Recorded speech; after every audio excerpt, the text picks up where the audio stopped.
Lorsque vous avez un projet de construction et que vous décidez de faire appel à nos services en tant qu'architecte, voici les phases que nous suivrons.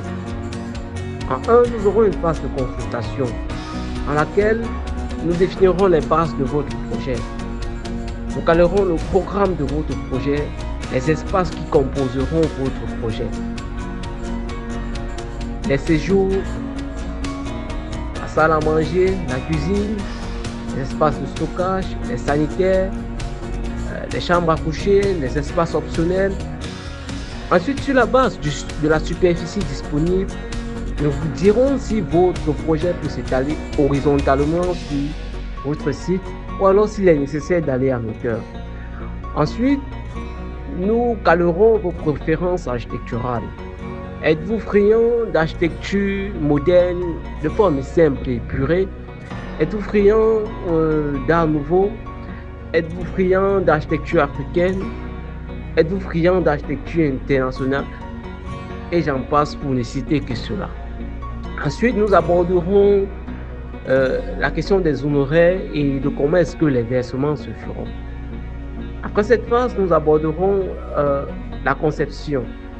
À la conception, nous commencerons par vous produire des ébauches et des esquisses de votre projet afin de caler l'organisation spatiale générale de votre projet et de définir le standing de votre projet. Ensuite, nous passerons à une phase de maturation 1 où nous vous produirons un avant-projet sommaire qui contiendra l'ensemble des éléments architecturaux nécessaires pour l'exécution de votre ouvrage, avec les grandes lignes de structure qui vont avec. Puis, nous transmettrons votre projet à nos collaborateurs du génie civil pour qu'ils nous sortent les éléments définitifs nécessaires de structure pour l'exécution de votre ouvrage. Ensuite, nous vous produirons une phase de maturation 2 de votre projet, l'avant-projet définitif, qui contiendra l'ensemble des éléments architecturaux, plus l'ensemble des éléments de structure nécessaires pour l'exécution de votre ouvrage. À la fin de la phase de conception, vous avez ce qu'on appelle une étude architecturale qui peut vous servir de base pour l'exécution de votre projet par l'intermédiaire d'un entrepreneur si vous le souhaitez. Mais si vous choisissez de nous faire confiance et d'évoluer avec nous, nous passerons à la phase projet. À la phase projet, nous vous produirons un APE, un avant-projet d'exécution, dans lequel nous vous produirons des plans détaillés de commun accord avec les corps d'état secondaires, plomberie, l'électricité, la climatisation. Pour ne citer que là, cela dépendra des options et du standing du projet. Ensuite, nous ferons des zooms sur les parties les plus complexes de votre ouvrage afin d'y produire les détails.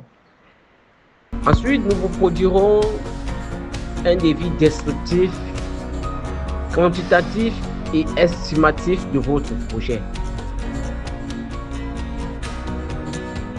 Ensuite, nous vous produirons un cahier de charges.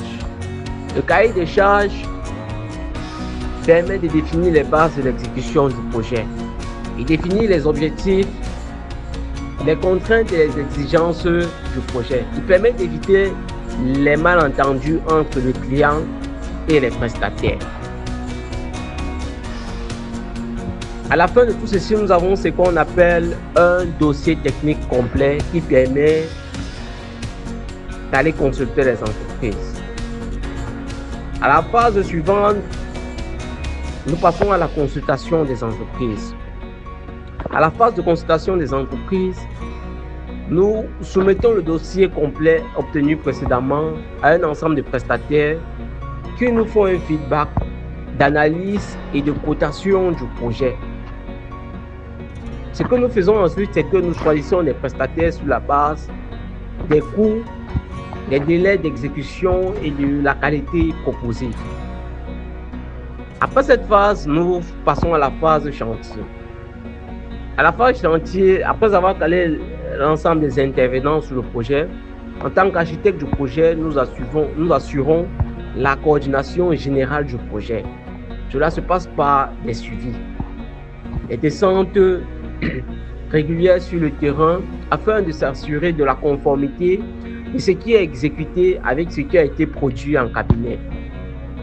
Cela se passe par des réunions de coordination de l'ensemble des intervenants, des ajustements techniques pour produire un résultat de qualité. Après la phase de chantier, nous passons à la phase de réception. À la phase de réception de l'ouvrage, nous faisons une inspection générale du projet. Nous faisons une correction des malfaçons et pour finir, nous passons à la remise des clés au maître d'ouvrage satisfait. Voici ainsi résumé l'ensemble des phases que nous aborderons ensemble lorsque vous ferez le choix de nous confier vos projets. Sur ce, ciao et au prochain épisode.